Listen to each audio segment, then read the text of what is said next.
What was it that you felt you had to do? Give less fucks. The only thing that you can control is yourself. Beginning that journey to rid yourself from the burden of needing to be liked is the only thing that you can do. Amy, who's an author, activist, and advertising fire starter, joins us to talk about losing your voice and reclaiming it. Everything at work is about how we communicate, from the values that the leader shares in the town hall to the way that people give each other feedback. Very few people have been taught how to communicate well. We dive into the power of weirdism, why British culture fears directness, and how likability labor is silently shaping careers. The creation of the like mechanic is mental abuse on a global scale. If you intentionally make someone addicted, is that not criminal? Now, in this episode, Amy also shares her story behind the viral book, The Little Girl Who Gave Zero Fucks. So do buckle up. This is one that might just radicalize you. Amy, fabulous to have you on. Thank you for having me. Really cool. So we've got lots to get through today, but I'm going to kick off because, clearly one of the things that you put down on your LinkedIn is you describe the little girl who gave zero fucks as a feminist fairy tale. Yes. And I'd love to start there and kind of get a bit of insight as to how that all began, how that started, and what was the sort of the underlying notions behind it. So I'm allowed to swear. Oh, yeah. Fuck yeah. The Little Girl Who Gave Zero Fucks was released. The paperback came out 3 years ago, and the hardback came out 5 years ago, I think. So it's a little bit old now. She's quite old now, but it still sells bloody well because obviously I worked in marketing. I worked in marketing for 17 years. And so for me, the book was a book, yes, but it was also a product. Mm-hmm. That's how I approached the entire thing. That's why I created an atypical type of feminist text. It's a book that's written in verse and it's illustrated, and it's like a kid's book, but obviously it's got the word fuck in it, so it's not aimed at kids. And Glamour magazine called it a feminist handbook, and it's about what would happen if girls stopped worrying less about all the things that we're told to worry about. And I wrote it as a self-help book in the sense that I needed help at that time. And so I wrote it for me. I was working for a massive agency, I won't name them. I was head of strategy across Asia Pacific, so the entire continent, and it was probably the lowest I've ever been. Least amount of confidence, and I lost my voice, and my voice is really important to me. So I could have found a life coach, or I could have gone to a bunch of different self-help classes, but instead I thought, actually, what if I wrote something that was based on what I wanted to do with my life, and I put it out there, this idea of giving zero fucks, and then if I put it out there into the world, then I'll have to do it. And that's what I did. And what's really interesting, I knew it would sell. When you work in advertising for long enough, you just know. You just know when something will sell because you've hit on something, whether it's the zeitgeist or an insight into consumer behaviour. And women were starting to use this phrase, zero fucks. I've got no more fucks to give. And this was, 6 years ago, and it was a phrase that was quite cool. And so I created this book, and it was written in rhyme, and it looks gorgeous. Sent it to a bunch of different publishers, and they said, no, this is never going to sell. Just can't see it reaching a mainstream audience. And so I worked with a publisher called Unbound, where you have to crowdfund and prove that it will sell. And it's sold 15,000 copies now. Way. All over the world as well. Amazing. It's really popular in the US because it's very British.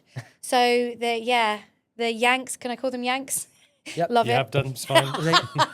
I've got to just ask though, so you said that you're going to have to do what you said you're going to do for the sake of, because you've written the book. Yeah. What was it that you felt you had to do? Give less fucks. We spend so much of our time stressing about the opinions of others, particularly women, but not only women, of course. It's just women have a bunch of additional things that are bestowed upon them at birth. So you have to be really thin, and you have to look really pretty, and you have to be really nice and really good, and all of these things on top of all the stuff that guys get too. So guys get social pressures as well. But I think for women, as a woman, you can ruin your own life by worrying about what other people think. and it can determine everything you do, everything you say, all the decisions you make. And then by the time you're dead, lying on your deathbed, you're like, oh, shit. I didn't do this for me. I did this for everybody else. And so that was the point of giving, the little girl who gave 0 fucks. She goes on this journey. Do you want to know the story really quickly? I'd love to know the story and then some of the killer punch lines for what people can take out of the book if they haven't read it yet. Yes. And we might boost your numbers, but in lieu of them people reading it, what are some of the key headlines? So it's set in this dystopian land where every single little girl has a basket of fucks. And fucks are creatures. They look different for everybody. So they might be toads or just goblins. It's completely different for everyone. Everyone's fucks look different. And every single morning, every little girl goes around the town holding their basket of fucks. And every time someone humiliates her or criticizes her or shames her or any of those things, bullies her, she has to go into her basket and give them a fuck. And by the end of the day, inevitably, every little girl's basket is empty. And then they go to bed and they have amazing dreams of being a CEO or being an astronaut or just dreaming big. And by the time they wake up, their baskets are full again. And the main character, Elodie Rose, and the look of her is based on all of my nieces. So the illustrator, Jem Milton, is incredible, such an incredible artist. They managed to merge the faces of every single one of my 3 nieces. And Elodie Rose decides to see what would happen if one day she decides not to give her fucks away. And the amazing thing is that she's fine. If anything, she's happier, but everybody around her loses their shit. They don't like it. So across one day, she gets bullied, she gets attacked by a boy, she overhears a bunch of girls complaining about how their toes are too fat.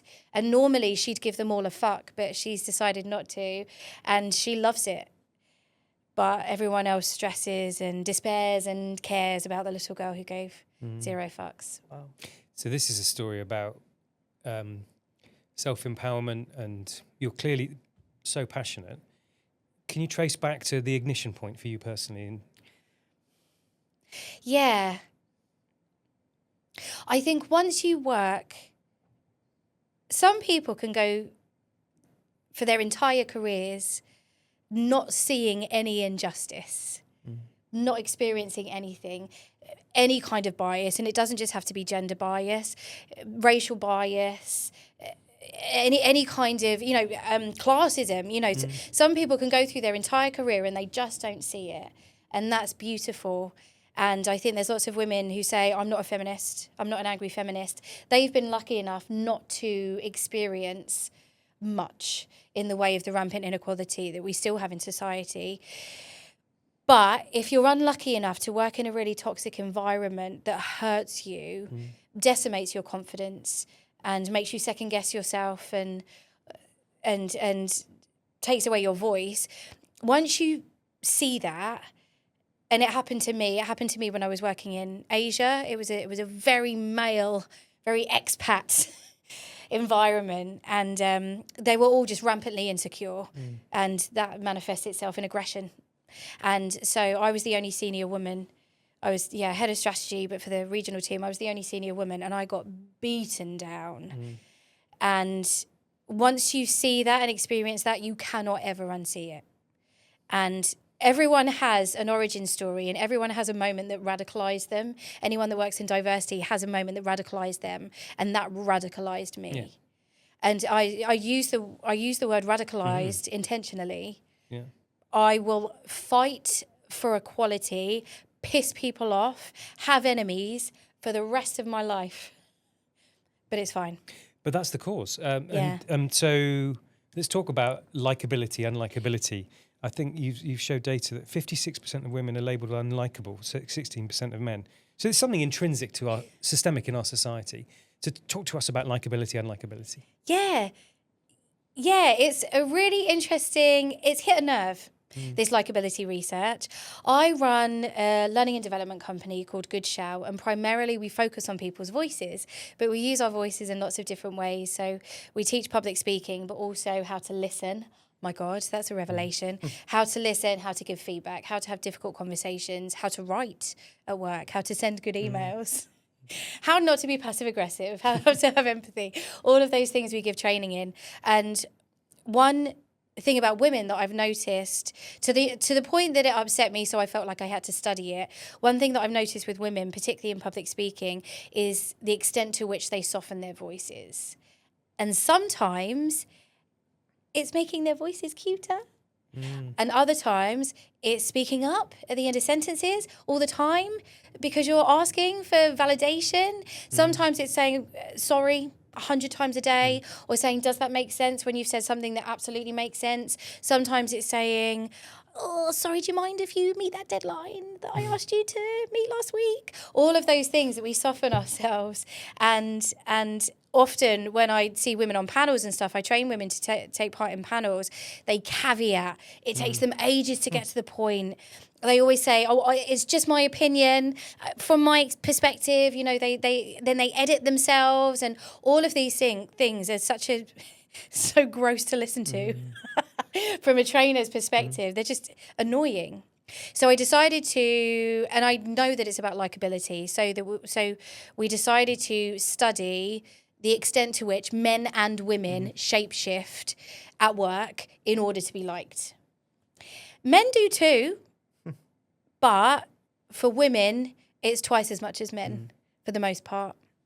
And we called it likability labor. So it's all of that second guessing and that paranoia. Oh no, was that email too harsh? Did I not put enough exclamation marks at the end of my request? Was I being too direct? Was I being too abrasive? All of these things that just get in the way of us communicating. Yeah. Today's program is brought to you by two fantastic organizations. First up is Studio Space, a leading on-demand marketing agency platform. Studio Space gives marketers complete control over their projects, from matching the right agency to your brief, to managing contracts and invoicing, and even tracking all of your spend data all in the one place. They take care of everything, and it's totally hassle-free. They even guarantee the work. So check out Studio Space today. Our second sponsor is the Marketing Skills Trust, a charity with a mission to make marketing a better place for everyone. They provide grants to help create a more equitable industry and support initiatives that really do drive diversity, inclusion, and create opportunity. The trust has been instrumental in leveling up the marketing skills across the board. And do take a look at their website for more information. Now, let's get on with the show. Amy, you've hit a nerve here for me. And when you said, once you've seen it, you can't unsee it. Yeah.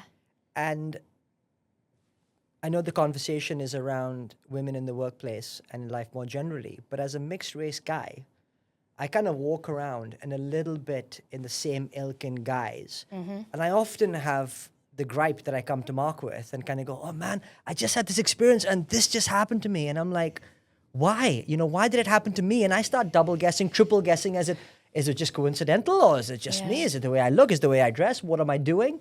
And I do the same thing that you've described, where you said, you know, well, we're almost making excuses for having the opinions that we do. Yep. What advice would you give to me and people like me? And how do you use it as a coping mechanism to kind of, you know, get back up and be confident? Yeah, that's an amazing question. Also, our study included a bunch of different demographics. We included ethnicity and class and age, but the numbers weren't high enough for me to make grandiose conclusions. But you're absolutely right. As a mixed race man, you know, the more intersectional you get, the more we do second guess ourselves. And the really important thing to note is that it's not irrational. It's grounded in fact. It's grounded in how you are treated. The only way to fix it, because we can't change society, you can't change, I can't change everybody around me. We can't. And that would be an impossible pursuit. The only thing that you can control is yourself. And so beginning that journey to rid yourself from the burden of needing to be liked is the only thing that you can do. It's the only thing that you can do. But particularly in this country, being liked is very important. Manners, very important. Even the concept of professionalism is a white middle class concept that's been used as a stick to beat a bunch of other people with for centuries. Yeah, it is. But you talk about that. I think it's not about the likable, losing the thought of needing to be liked, fine. I think it's the consequences is what people worry about as a consequence of not being liked on what then happens. Yes, and there are, yes. I do have a solution to that, but it's going to feel really basic. We studied this in the piece of research that we did. Why are you so worried about not being liked? And everybody, without exception, talked about a variety of different repercussions. Losing your status, your social status, not having friends. For women, the thing that they worried about most was other women bitching about them. That's the thing that drives our need to be liked. Listen, I am incredibly unlikable in a variety of different ways. I'm very direct. I'm very honest. I have a very rigid sense of morality, etc. And the only way that I have been able to navigate that is by being brilliant at my job. Yep. That's because when you're brilliant, no one cares if... And the thing is, I say I'm unlikable. I'm not nasty, you know, I'm not a cruel person and I'm not rude But we haven't to found you people. to be. Ah, There not you yet. go. No, I mean, Try me. Richie, so far so good. You know, let's see how we go. But is it? I mean, so I've got some of my family from different parts of the world. Yeah. Known to be very direct. Yeah. And so, how do you normalise against like So you might be direct for British culture, but in other cultures of the world, maybe less so. I mean, is this a global phenomenon that you're talking about, or extreme for British culture? It's extreme for British culture. Britain has a problem with how we communicate with each other. Yeah. And I'm actually not exaggerating. I mean, Britain has a lot of problems. But Britain has a problem in terms of how we communicate because, well, let's start with bias. Britain, more than any other country, judges people's accents. Britain, more than any other country, associates people's accents with intelligence. Already, we're shit. And then our obsession with speaking properly, being well-spoken, having manners is far more pronounced than any other market, any other country. And I work with so many women in particular who are from other European countries, Spain, Germany, Poland, and without exception, they have all been accused of being too direct in Britain. We're the country of passive aggression. We really are. And we've just done I haven't released it yet, but I don't know when this will come out, but I'm sure We'll get the scoop, it's fine. Yeah. Well, I've just done some research on how, as a nation, whether we're capable of having difficult conversations about social causes, mental health, war, etc. And 40% of people in the UK now just opt out of any kind of difficult conversation related to stuff that's going on. So, you know, Palestine, any Ukraine, anything like that, misogyny, but also men's mental health. 40% of people are like, nope, I shan't. Yet, a third of people in the UK, 38% of people in the UK are angrier than they were 2 years ago. And something like 60% of people are just as angry. There's hardly any who are less angry. Yes, basically. yeah. But we don't know how to talk about it. We don't know how to address it. We go one of two ways. We either lose our shit or we keep it to ourselves and people please and all of those things. It's so true. We are such a closed off community. You know, my wife's Indian, right? And love and affinity for that land. And it's always talked about how, you know, it feels like a very lonely culture here versus when you're out there. It's so much more open. And I know it's not exactly what you're referring to, but certainly just as an openness of willingness to kind of put yourself out there and be vulnerable and talk the way that you would want to and form relationships. It does feel like you don't even know your neighbors anymore here. That's an amazing build, actually, because loneliness, particularly in the UK, it's a pandemic or epidemic or whatever they're calling it. And think about all the cliches that British people love: stiff upper lip, exactly. Keep calm and carry on. Yes. This idea of being unemotional has been celebrated for Stoic. Being stoic. It's but then you get football fans rioting in the streets and sticking flares up their arses. During the Euros. There we go. One of two extremes. We either don't talk or we shove flares up our asses. It's a way of communicating it. He was definitely sending a message to the... So some of this is about, you know, conformism and fitting in and so on. So I think you've been quoted as saying that weirdism is the future, as relates to marketing and brands, and how being a bit weird is good for a brand. Tell us a bit about that. Yes. So weirdism is a trademark of mine. Ah. And I've been talking about the sociology of weirdness and the sociology of normality for a number of years now. Anyone who talks about being weird has been called weird at some point in their life. And I was always called weird growing up. Decided to study it, embrace it, do something with it. Essentially, monetize it. And when it comes to marketing, what's absolutely fascinating, since COVID, every brand has really started talking the same. And I'm talking reimagine, holidays reimagined, luggage reimagined, burgers reimagined, everything is reimagined. Everything is elevated. Elevate your style, elevate your lunch. We're always saying hello to products, say hello to this new coffee, say hello to... So the language is homogenizing within the marketing space. And I think COVID was a trigger for that, because it was such a weird testing time. And during testing times, humans go one of two ways, industries go one of two ways. You either revolt and there is a revolution. I don't think anyone could be asked with that. Or you become more normal. Because we associate being normal with being morally good. And in an era where every brand is being told they have to have a purpose, they have to be good, they have to save the planet, inevitably they're all just trying to be normal and act the same. And so if you can, there's another thing that you can't unsee. Once you really look at it and you see all brands acting the same, now is the perfect time for brands with meaning to just lose their shit in the best possible way. And I'm not talking about doing a TikTok based on a trend that everyone else is following, because that's another example of homogeneity. Trends, I think, were the worst thing to happen to the marketing community. Genuinely. Everyone's obsessed with trends. But to be weird at your core, that's the differentiator. Crocs. Yeah. The perfect example of weirdism. Just fundamentally not normal. And they have never been normal, and they cannot ever be normal. I think I'm wearing Crocs. Look. There you go. Jazzy. A fancy pair of Crocs. A fancy pair of Crocs Indeed. with a wedge. They cannot be normal, and because they can't be normal, they do collabs with Balenciaga and also Mickey Mouse. Yeah. None of it makes sense. Yeah.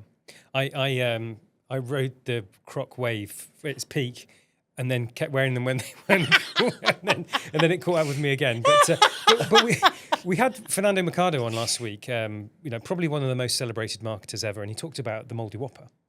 Yeah. Yeah, of course. And actually underneath it, there was real, genuine intent to make better food for people that nobody ever really talks about or understands. But it was so distinctive and so dramatic, and did throw the brand asset convention out of the window completely. So have you got any examples of where, you said Crocs, but any others where they've totally threw the rule book out the window and it paid off? Pot noodle. Ah, yeah. It's actually, another food example. So I always say that if you come up with the worst idea that you possibly can. So I've worked on some cracking brands over the years. Nando's. I released One Direction's first album with an ARG.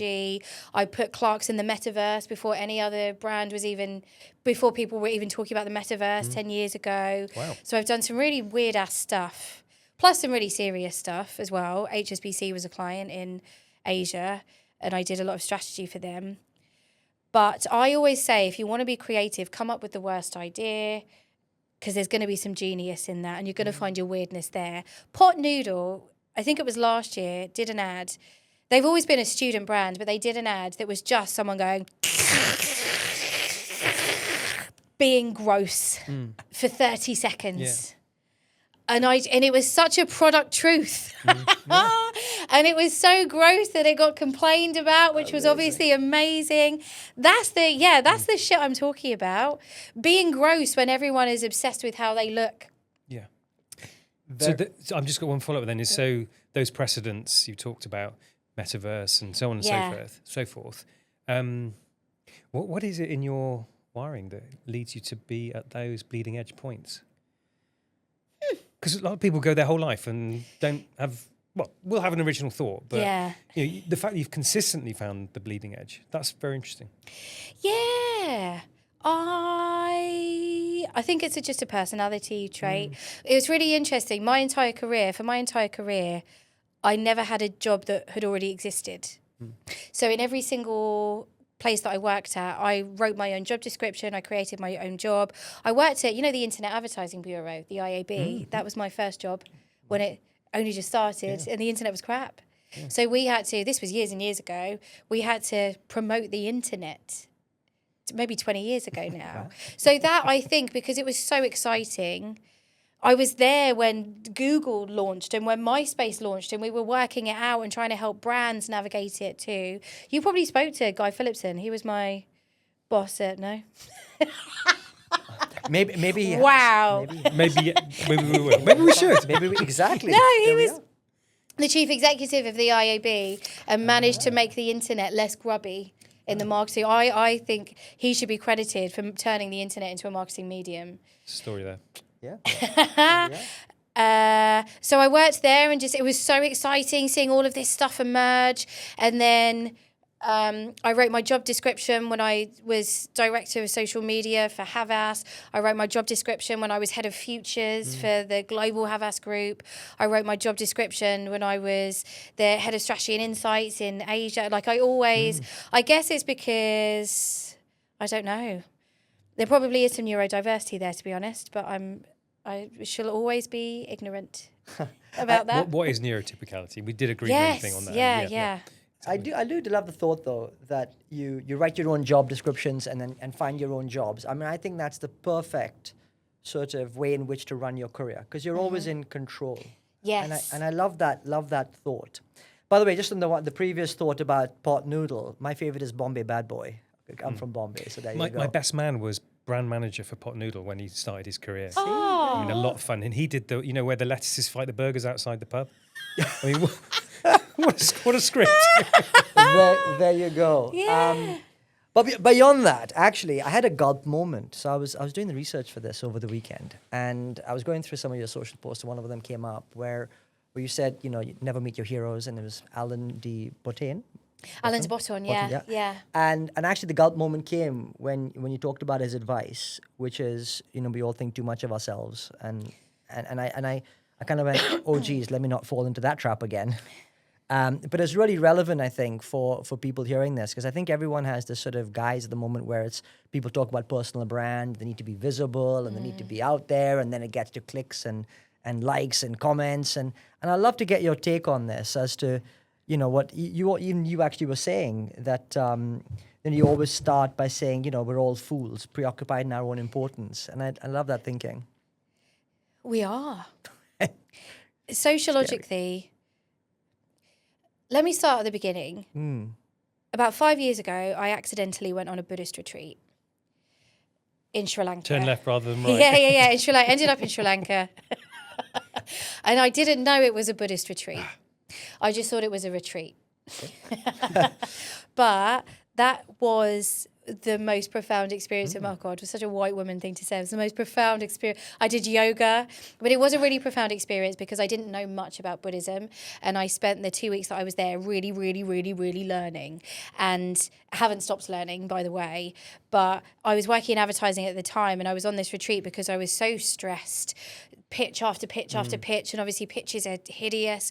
I was so stressed and so broken that I went on a retreat, and all of a sudden I just realised that the thing that's killing us all, particularly in advertising, is ego. It's the worst. It's just, if you can try and battle against your ego on a daily basis, you are so much happier. But the problem is with social media, and this is why Alain de Botton repeatedly tells us we're fools, we're all idiots. Like, can you not realise that we're all stupid, we're all silly, like we're all just nonsensical creatures that were born to be chaotic goblins? Like, why can't you see that? The more social media instills in people this fictional sense of importance, the worse we're getting. It's so true. But it's hard to beat, though. It's hard to beat. You get 100 likes and you're like, yeah, fucking yeah. Exactly. You're just getting sucked in all the time. Yeah. I mean, it's crazy. There's dopamine hit of on the phone. Yeah. It's a double-edged sword, though, isn't it? Because ego is what makes us human. Somebody in my family died not so long ago from motor neuron disease, long, horrible, drawn-out death. and he said that pondering imminent death, for him it was the final act of letting go of his ego. He was very into Buddhism. So on that one hand, what a brilliant perspective. But then I talk to people who work in big tech, social media organizations, and their internal communication structure is likes and followers. They don't do emails. The internal communication is chats and posts and likes and followers. Imagine. What do you make of that? I mean, I know the answer. It's crazy, but... Well, can I go one step further? It's abuse. It's mental abuse. And as was the creation of the like mechanic is mental abuse on a global scale. If you intentionally make someone addicted, is that not criminal? Wow. Yeah, it's really interesting. The book, for anyone listening or watching, the book Careless People, written by the Meta insider who used to be the global head of policy, that book is damning. Did you hear about the in Australia, they were offering advertisers, beauty advertisers, the opportunity to target 13-year-old girls when they were feeling worthless. And the sign, I mean, they had a bunch of different signals, but the primary sign was that they just deleted a selfie. Oh my God. Wow. It is. It's a truly worrying world that we live in, and someone who's got, you know, young dad, young kids, kind of even seeing their screen time. And interestingly, there was a program on Netflix not so long ago which talked about all these young influencers and how manipulated they are on screen. And then what we're doing is fueling that by our kids watching all these sort of young, what are glamorous YouTubers and what have you. We've actually kind of told them that there's no more YouTube in the house. Even YouTube Kids, by the way, even YouTube Kids is as bad for it if you go down and you scroll through. That's amazing. Kate Winslet is a massive advocate for not using social media, and her children, she said, will never use it until they're old enough to have their own phone. And she always says, you can live without it. You can. Yeah. Kids can live without it. Well, tell that to mine. Well, no, they don't have social media, but they're certainly, you know, it's part of that sort of that norm that they get screen time. Yeah. And a parent's ability to control screen time is also fairly limited, given techs, you know, the big tech will claim to have lots of sort of parental guidance and control. And yet, when you get down to the nuts and bolts of it, it ain't easy to kind of police, to the point where blanket ban on certain things. Yeah, there's another really damning book by Laura Bates called, it's about how AI is redefining misogyny in a very bad way. And obviously not in a good way, but how AI deep fakes, you know, there's so many schools now where boy pupils have grabbed the face photo of one of their fellow pupils, a girl, and they've turned it into a sexual deep fake. And that image has gone throughout. And this is, you know, 9-year-old girls, 10-year-old girls. These apps are widespread now. Out of control. Yeah, in theory, any kid can take a photo of any other kid and turn it sexual. It's interesting, isn't it? Because I know this in schools, or most schools, this is taught or raised awareness of. But before 13, kids don't really understand consequences. So, and even at 13, it's such a traumatic time, neurologically as much as anything. So you kind of, Kate Winslet's got it right, but for the rest of the world, hard. Yeah. Let's turn the conversation a little bit. So echoing Dolly Parton, find out who you are and then do it on purpose. And I was actually in a conversation just before this where I was speaking to someone who recently left corporate land, and actually there's a whole load of in-betweeners, as they call them now, people looking for new opportunities and the like. And I just wonder, what's your take on the world of actually finding a happy home at work? Finding a happy home at work. Whether that be independent or doing your own thing, or whether it be in corporate land, what's your overarching take of how people should go about finding their purpose in the workplace? So when I talk about Dolly Parton, it's related to your voice and how you communicate. And everything at work is about how we communicate. From the values that the leader shares in the town hall to the way that people give each other feedback. Everything, bad relationships, bitching, cliques, disagreement, everything is about communication. And very few people have been taught how to communicate well. And I mentioned emails earlier. Even sending a good email that gets straight to the point and isn't laden with pissiness. Even sending a good email, you don't get taught that when you first start working. How to disagree, you don't get taught that either, really. So you either keep it to yourself or it escalates. So in order for, I think there's a general consensus that any one individual cannot change how they work. Any one individual cannot change their workplace. It would give you a nervous breakdown. It's almost impossible unless you're the CEO or C-suite. But if you can learn how to communicate well, so you set your communications boundaries, please don't email me after 6 p.m. Please don't message me a string of in a monologue on Slack. If you set your boundaries and you know that this is how I give feedback, this is how I disagree, this is how I display emotion at work, and this is how I think about emotion at work. If you can manage that and crack that, in theory, you could be happy anywhere. Yeah, both our wives are going on all the time about how prolific we are at WhatsApping each other. So we need to Put a pin in it. Is it a string of thought? Is it just you're in a monologue? Yeah, I think so. No. Well, hopefully more productive a little bit, maybe, at points. But it is a thing about writing a decent email. I do pride myself on writing a decent email. But yeah, it sends off so many signals. But the extension to that is, again, going back to the fitting in. So you've in terms of inclusion, you've said don't just talk about inclusion, be inclusive. Because there's a lot of chat, and that doesn't always materialise. And I think not everyone, probably most people, it's not just about diversity, it's inclusion, because without, it's necessary but not sufficient. So how do companies genuinely be inclusive? Inclusion is a choice. And that's the first really important thing to note. When you see an organisation that doesn't feel inclusive and the diversity statistics are not adequate, a choice has been made.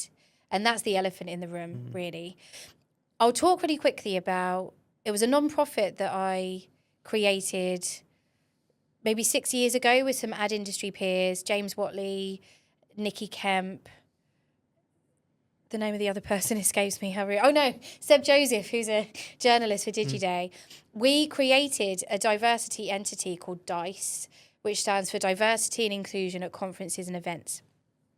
And we created it because we were sick of seeing manels. You know what a manel is? An all-male, all-white panel at an event, or all-white male lineups at conferences.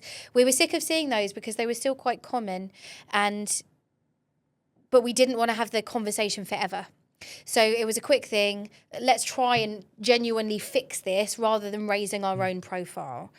And what we did was we created a charter based on the 2010 Equality Act that set out exactly how you could make your conference inclusive, weaving in not just gender, but also sexuality, neurodiversity, disability, class, even though it's not in the Equality Act, but all the different ways that you could start to curate much richer, more diverse lineups. And if you could prove to us that you were DICE certified. It took ages to create because we wanted to do it right. We asked a bunch of other diversity consultants to give it a sense check, and we launched it. And what was really interesting was the quite aggressive pushback that we got. Primarily me, is that I was the spokesperson for it, not to raise my profile. That was irrelevant. I didn't want to do that with that initiative.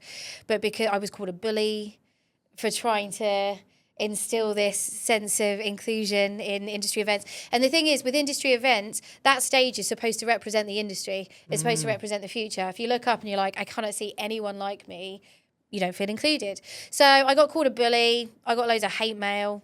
A priest sent me hate mail saying that I was wokeism gone mad. Loads of industry men. I was mentioned apparently in lots of WhatsApp groups. I was accused of hating men, all of those things. But the reason why I'm talking about that is because when it comes to diversity, that is par for the course. Yeah.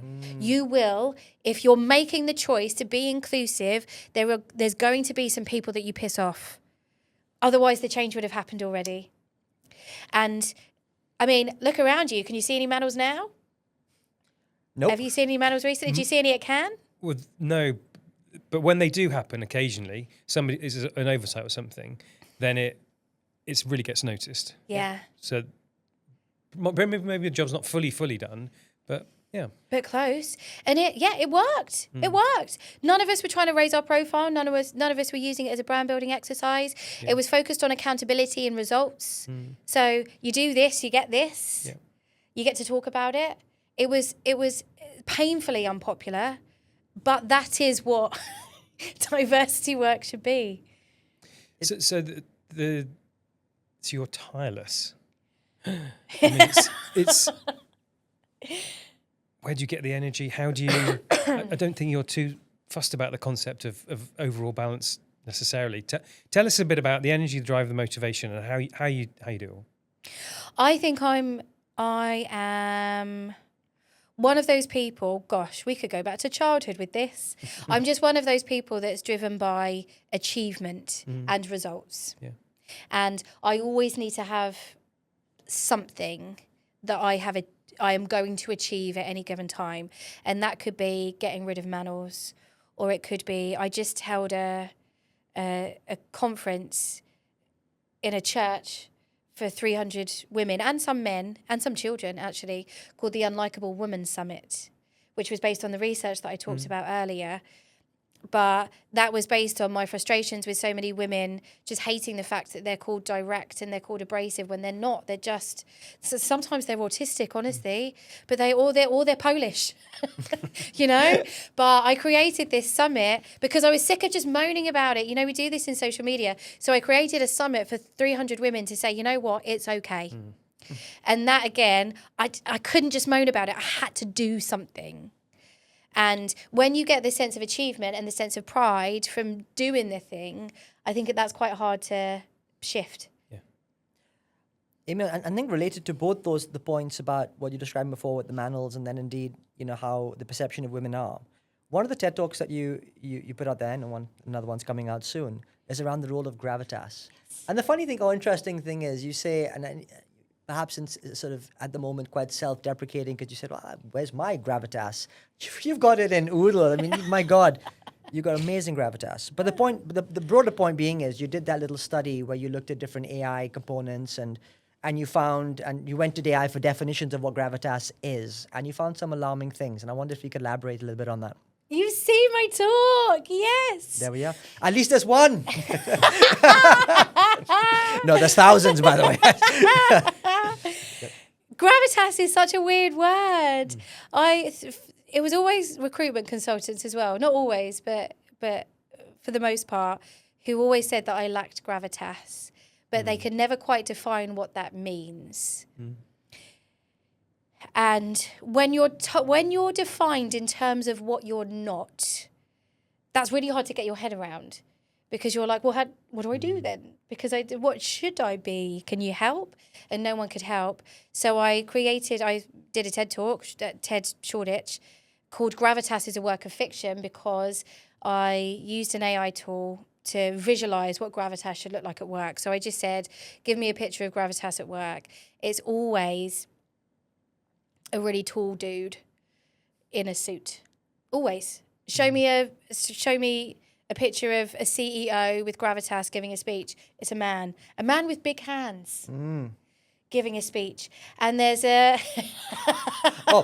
something a bit more alarming that Amy uncovered, by the way, was around the role of most CEOs over 6 foot tall, and the pay differentials between them as well. But you untold as well was just 5'7", good height. But you referred to 5'5", so we're kind of just we're peaking above that. But beyond that, it was just a really interesting finding. I think it's 70% of CEOs are over 6 foot tall. Wow. And so this term that we've used, executive presence, is also used a lot, equally hard to define. When we use words like gravitas, inevitably, it's laden with bias. Yeah. It's laden with assumption. Really, the only person in this meeting room I'm going to trust is the big dude called John. And I'll look at him for the decisions and I'll trust him because he has authority, because he has gravitas. And my call to arms in that talk was to start to redefine authority. A very short, quiet person can also have authority. I wasn't looking at you. You just. Moving on. I've got authority, guys. So, Come on. one of my good friends, his wife is very senior in, won't name the name, and to this day it still happens that she'll say something, 5 minutes later, the white man will say it, and then suddenly it's a good idea, and she never knows what to do. So, what advice would you give to somebody in that circumstance where it's really frustrating, but it is a point of, it's just difficult to try and bring that to life in the moment? You know that's got a new name? No. Testosterone. Testosterone. Testosterone. There you go. Also called heap eating. Are these all trademarked, by the way? So there's a bunch of different tactics depending on your personality. It's a question that we get asked a lot at Good Shout, because at Good Shout we provide training not just in how you do public speaking, but in how you communicate and get to the point in everyday life. There's a bunch of different ways you can do it. You can literally, if you are punchy enough, you can interrupt and say, I just said that. Yeah. In theory, what's wrong with that? However, an easier way to navigate that is preemptive. If you make a point or share an idea, immediately say, is that clear? What do you think of this idea that I've just said? Ask for the feedback immediately rather than just throwing it into the air. And this is what women often do. Well, we could do this. It's almost like a question. It's a suggestion as a question. Get feedback in the moment. Lock it in. Yeah, lock it in. That's it. So true. As part of this and as part of this conversation, you actually sort of affirm the notion that you don't need to find your voice. Everyone is sort of very on the voice thing. And I'd love to get your take on not needing to find it. I was being a smart ass when I said that because we all have a voice, that's the thing. And if you talk to any 3-year-old, or the majority of 3-year-olds, they have their voice. They definitely have their voice. I work with many people, and this definitely includes men. I train people of all genders. I work with people who have lost their voice. And that could be for a bunch of different reasons. You might both have experienced a time when you felt that you'd lost your voice because of a trauma that you were going through, or because someone had treated you badly, or there was a really difficult situation that made you doubt yourself. Any of these things can occur, and the first thing to go is this. The first thing to go is your voice.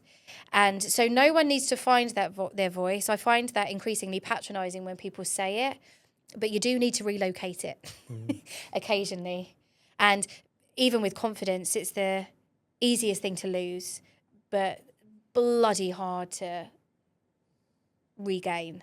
Do you remember HSBC? We did the Find Our Voice thing, the marketing department, which had been sort of got lost. Do you remember? Back in the day? I don't actually. Anyway, I think we're probably coming to a close. It's gone past in a flash. So the last question would be to really taking everything we've said, just your sage advice to people battling through this in the here and now, day by day. What's your, obviously read the book, but what would be your closing message? There is an incredible power and happiness that comes from not being normal and making an active decision, a conscious decision not to be normal. And that looks different for every single person. It could just be being as wacky as you naturally are. It could be about resisting norms that have been forced upon us when we're children. Or it could just be making jokes that are shit. It doesn't, or just wearing Crocs. It doesn't matter. This is the whole point of weirdism.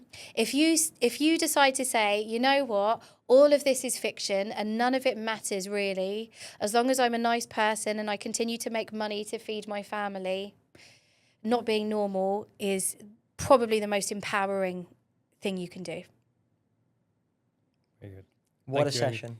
Thank you. Been an amazing conversation. Thank you. Thank you.